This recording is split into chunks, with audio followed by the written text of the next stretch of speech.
All right, Doc is here with the Bryant Wellness Institutes of Acadiana, and you're talking about 24, 36, 24. What's the thing?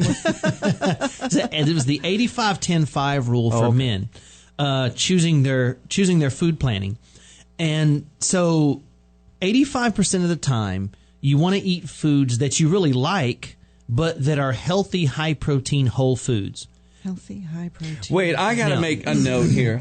Say that again. Okay, so 85% of the time, you eat foods that you really like, but that are healthy, high-protein whole foods. Meaning, here's how you know if they're healthy, high-protein whole foods. Okay. They have one ingredient. They don't have an ingredient list.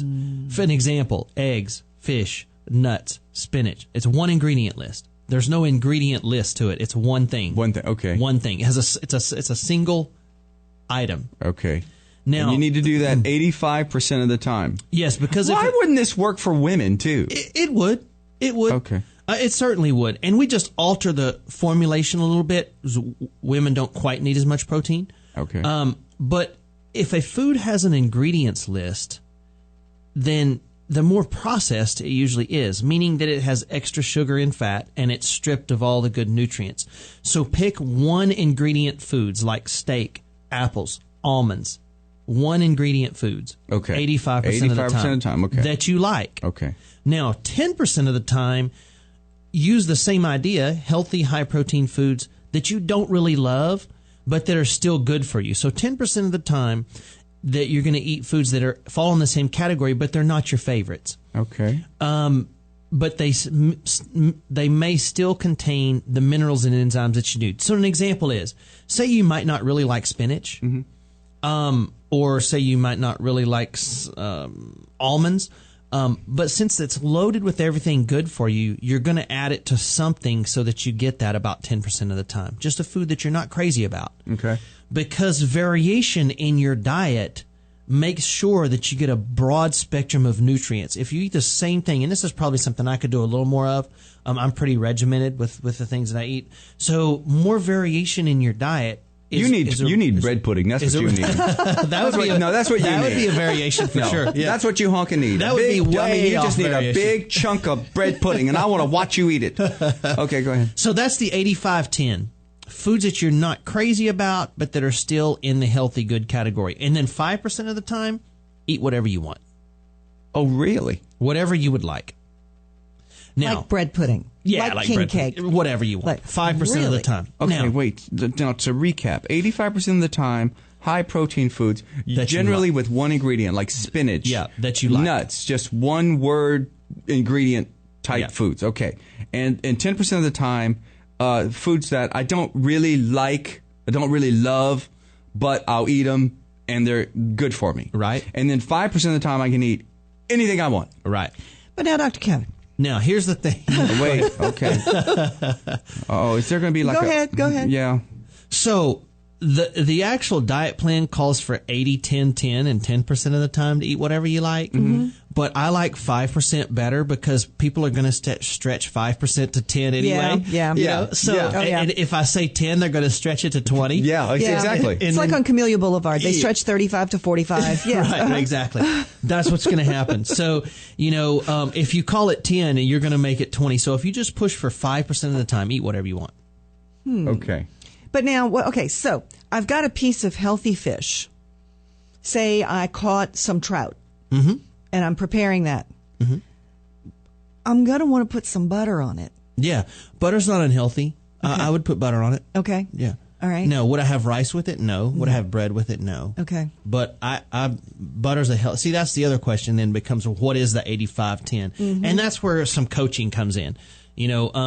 Certainly butter's not a bad thing for you. In moderation. In moderation, sure. Yeah. I think that the number one key to this, and this is actually principle number 3, is protein is the key. Proteins and healthy fats, like I'm always preaching on here, and leave out the carbs. Kind of like the Atkins diet. Now, men should strive for 1 gram of protein per pound of what their target weight is. Okay, explain this, cousin. Explain this. So, if you want to weigh 180 pounds, you should eat 180 grams of high-quality protein a day. Oh, okay. Oh. So if you're 300 pounds and you want to be 180 pounds, eat the 180 pounds of 180 grams of protein per day. High quality protein per day. Okay.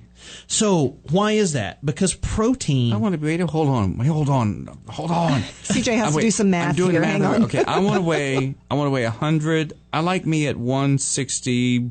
It's 160. Okay, 160. 163, I like one somewhere in there. Yeah, 163 is my do not cross line. Yeah. So, okay, let's see. So I want to be 160. Right. So I would eat 160 grams of protein per day. Correct. Okay. Now, here's why.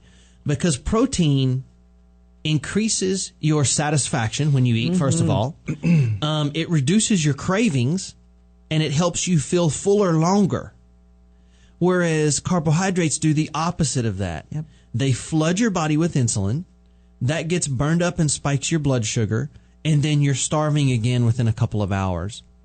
So carbohydrates feed all of the negatives about weight gain, and protein feeds all of the good things about weight loss. And so protein in men fulfills three very important factors when it comes to weight loss. Number one is it speeds your metabolism. Number two, it slows down your appetite. And number three, it builds lean muscle, which burns fat. Okay. So protein is really the perfect solution for men's weight loss programs. Carbs are really a weight-storing, gut-busting problem, and you want to eliminate them at every chance. And You get enough carbohydrates in just real food. Yeah. You don't have to add bread and all, right? Isn't absolutely, that what? yeah. And so what we're talking about, it's called macronutrient manipulation. So what that means is manipulating what you eat based on if it's carbohydrates, fats, or protein. That's macronutrients, the three big ones: carbohydrates, fats, and proteins. Okay? Healthy fats and proteins are really good for you and help you stay thin. Carbohydrates, as a general rule, are not. Now, the only exception to that is if somebody's an extreme athlete, extreme long distance runner. Of course, they need carbohydrates to produce energy in order to do that. But for the average person who's trying to lose weight, carbohydrates are generally seen as the weight storing one. Now, when we talk about macronutrient manipulation, what we mean is this: you want to limit your carbohydrates a day as much as possible. So if, let's say tonight I were going to drink some beers, which is carbohydrates, I might go the rest of today without eating any carbohydrates at all. Okay. That way I've manipulated my carbohydrate intake to allow me to have those beers at night, knowing that's going to be plenty of carbohydrates for me. Okay. So that would come under your 5%? Yeah, absolutely. It would come under the 5%. Okay. Yeah. And so macronutrient manipulation, and so some real world ideas were, if I were going to go, say, to a gumbo cookout, I would skip the rice and fill my bowl with chicken and sausage or seafood, because that is the high quality protein side of it. Just skip the carbohydrate part of it. Now, once you get down to your goal weight, you can add a little bit of those things back in. And so weight loss is a whole different program than weight maintenance.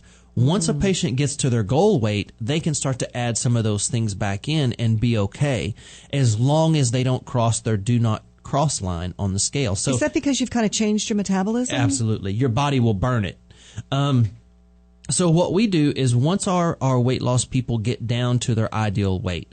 So let's say you had said earlier yours was 160, which is mine too, by the way. My do not How cross. tall are you? 5'10". Okay. 5'10". Yeah, 5'10 and a half, somewhere around there. I'm 5'11 and a half, almost 6. So Yeah. Yeah. So we set a do not cross line.